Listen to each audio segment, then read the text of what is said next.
Welcome to Soulmates Podcast. I'm Emily. I'm Rachel. And today we have a very special guest, our friend Devan. Hi, Devan. Hi. Where are you, Devan? I am currently in Tokyo, Japan. And what are you doing there? I am a teacher, actually. I've been teaching in Japan for about 2 years now. So my name is Devan, and I went to school with Rachel and Emily. We were both we were all three in the anime club together, and we all went to SoulCon together. So that is how we know each other. And then I've kind of just bothered them ever since graduating. Oh, you didn't bother us.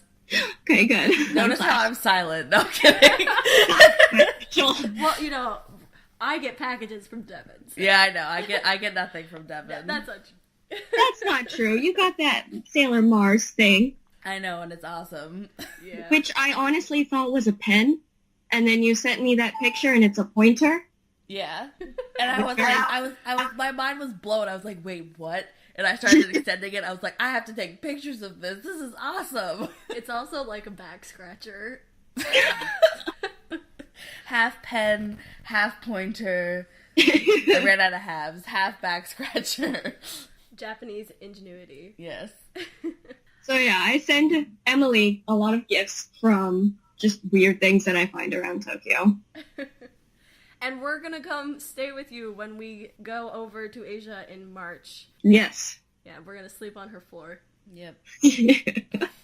And then the three of us are all going to Seoul, South Korea, which we just booked our hotel, which is more like a hostel, but that's okay.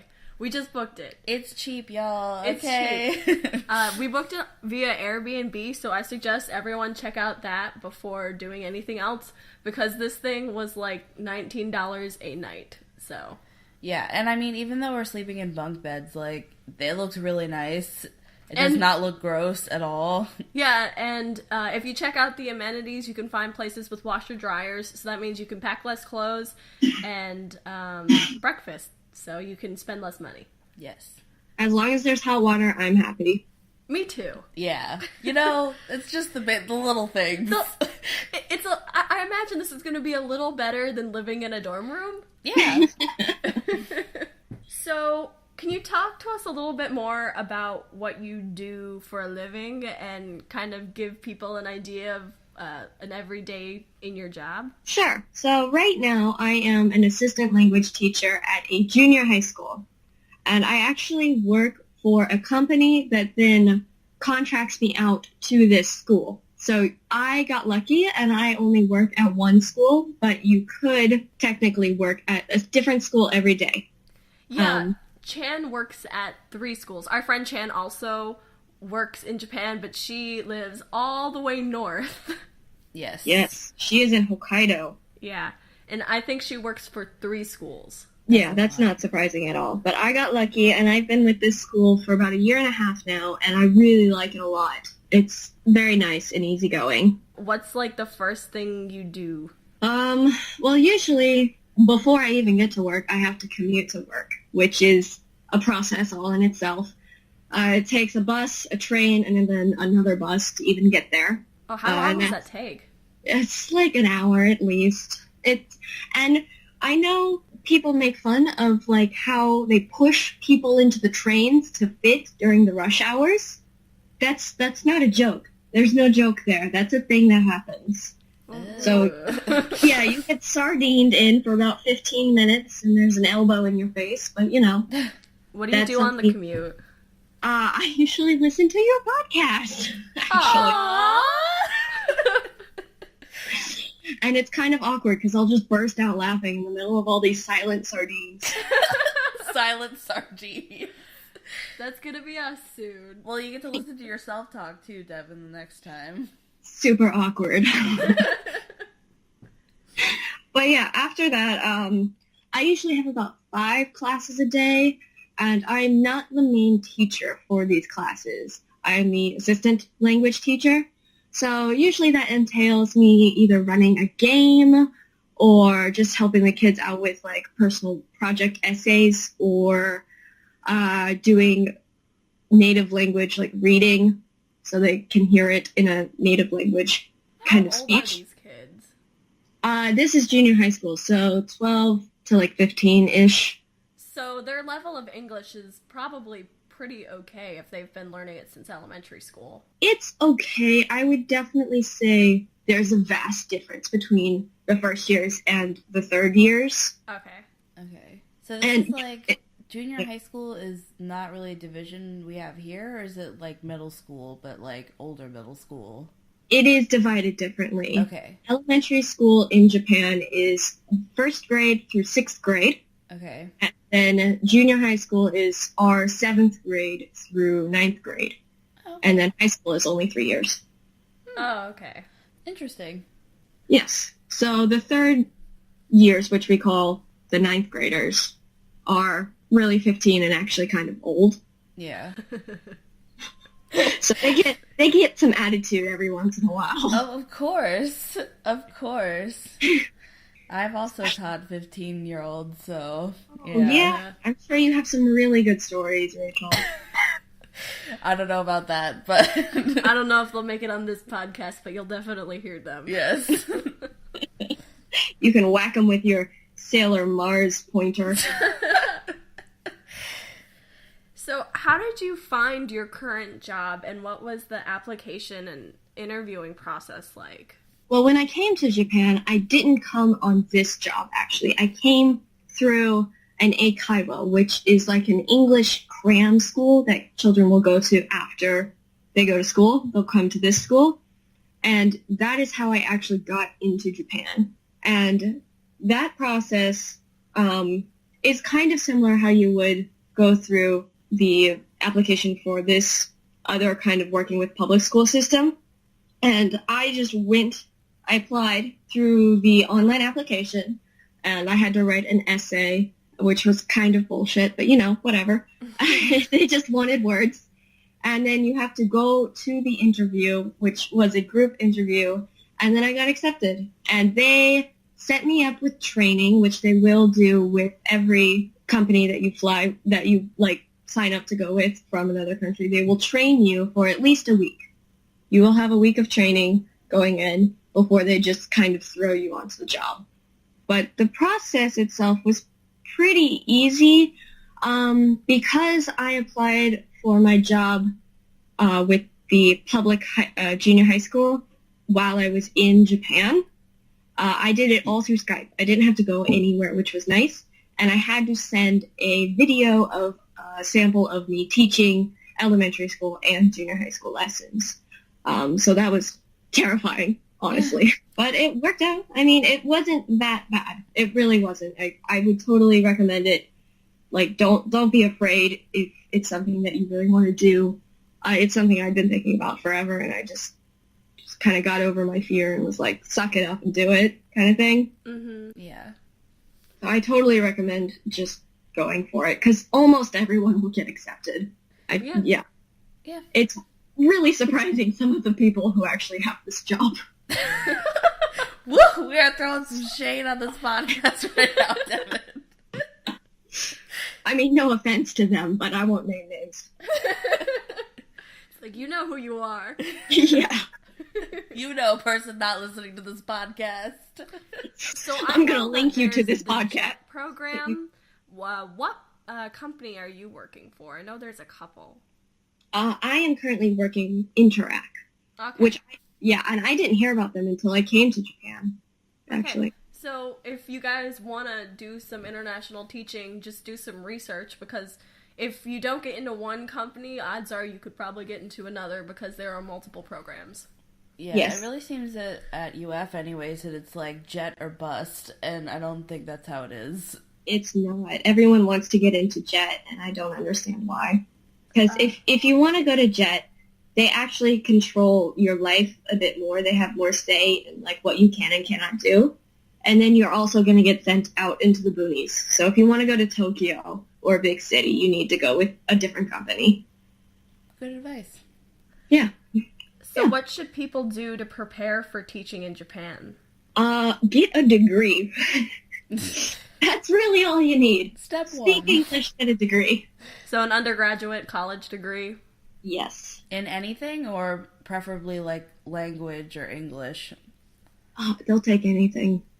My degree is in telecommunications, Oh. so I guess as long as you can show how you can apply that to teaching. yeah. It's like, well, I've been speaking English all my life. I think I'm qualified. It really is the only requirement, and I don't mean to make light of it, but yeah, you just need the degree and to be able to speak English. I'm sorry for people who are trying to become fluent in Japanese to get this job. You don't need that. I'm sorry. Does it help living there and knowing some basic Japanese, though? Immensely. If you do want to come live here properly and enjoy your time, yes. Okay. You definitely need it for, like, public transportation, I'm guessing? There are signs in English, but it helps so much to at least come over knowing hiragana and katakana so you can read. Hiragana and katakana are the phonetic languages of Japan. It's kind of like our alphabet, only symbols. Kanji is kind of multiple meanings in one symbol, but hiragana is sounds. And it's actually quite easy to learn. I took Japanese at UF, and they made us learn it in 2 weeks, so anything's possible, guys. It's true. And if you do have to rush it and you can only pick one, I would suggest katakana, because they're all foreign words, so if you can sound it out, you'll understand what it means. Yes. Is there a lot of stuff in katakana? Because in South Korea, apparently a lot of stuff in Korean is just English words, but using Korean spelling. There are quite a few things nowadays that are just English words with a Japanese accent. Yeah, like curry, cola, sweaters, things like that. Interesting. So you didn't originally start in Tokyo. How is living in Tokyo different than living in a small town? I would say living in a small town is kind of actually similar to living in America. Oh, yeah? Yeah, mostly because of the commute is different. Everything is much more spread out when you're not in the city, and so you actually do need a car to drive everywhere. And I'd say that was just a huge difference between living in a small town and moving to Tokyo. I had much more access to everything, and it was very, very nice to have that access, but it was, I don't know. There are even, like, big ABC Mart kind of stores that you can find in the small towns that you can't find in Tokyo. Like alcohol stores, because everyone in Japan is an alcoholic. Is there a community for foreign people working in Japan? Have you found that? There definitely are. You can find anything online.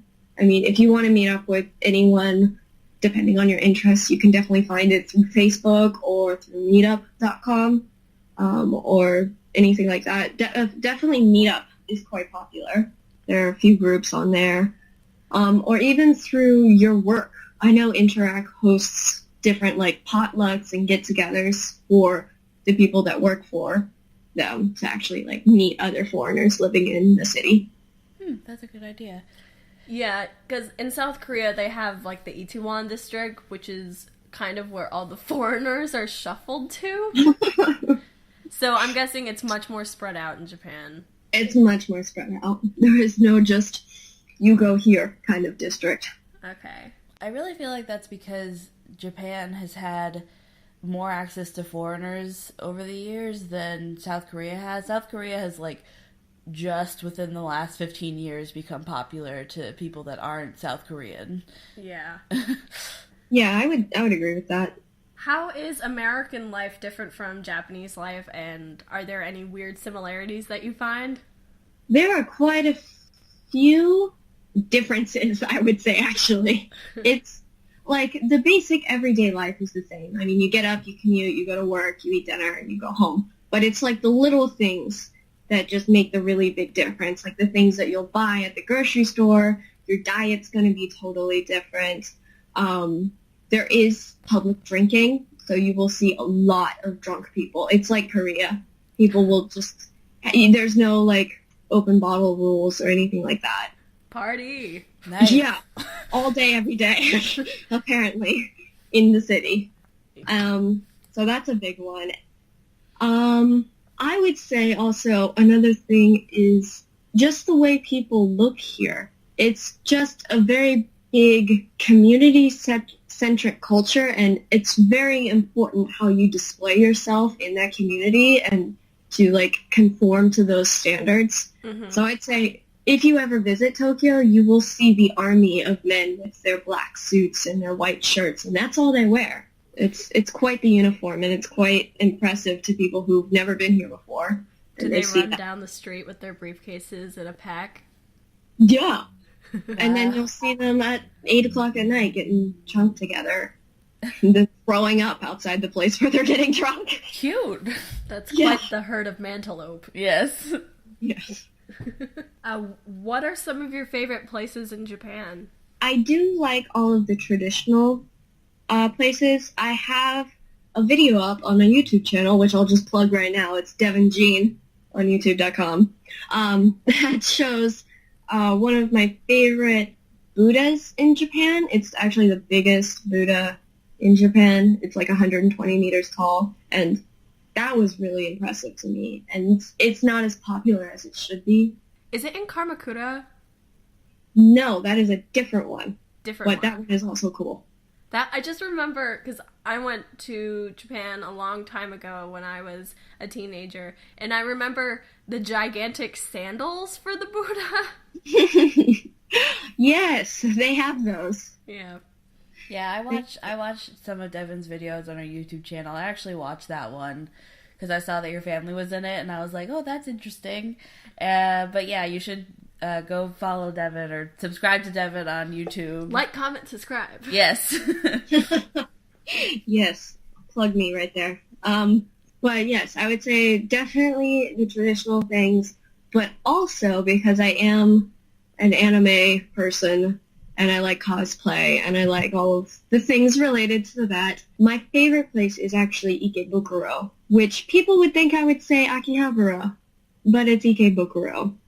And if you've seen the anime Durarara, you'll know exactly the part of Tokyo I'm talking about. Have either of you seen that? No. It was on Adult Swim. familiar with the series. So it got popular, but it's a section of Tokyo, and it has a lot of anime stores, and it has a lot of, like, niche stores and, like, really cute cafes. Like, they have, like, a star-themed cafe where you can just get parfaits that are, like, have star cookies and cakes in them and things like that, and it's just adorable, and it's very, I don't know, it's got a warm, fuzzy feeling when you go there. So I'm definitely going to take you when you come visit. I was just about to be like, we're going there, right? We're going there. And there's even, like, a cake buffet. Yes!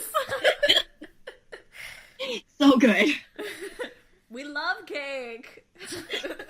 All you can eat for an hour and a half. Oh my god. There's a time limit? Well, you can't actually live there. I don't know. I do that. Emily just got sad. So yeah, those are definitely things I recommend. So, if someone was going to visit Tokyo, like perhaps Rachel and I, what is the one thing that we must do? Okay, I thought about this, and there are 3 things that I decided that you must do, depending on, like, what your preference is. So if you want to go shopping, you have to go to Harajuku. And I know you've been there, Emily. Yeah, it's pretty sweet. It's just like a candy land for crazy things, essentially. Yeah.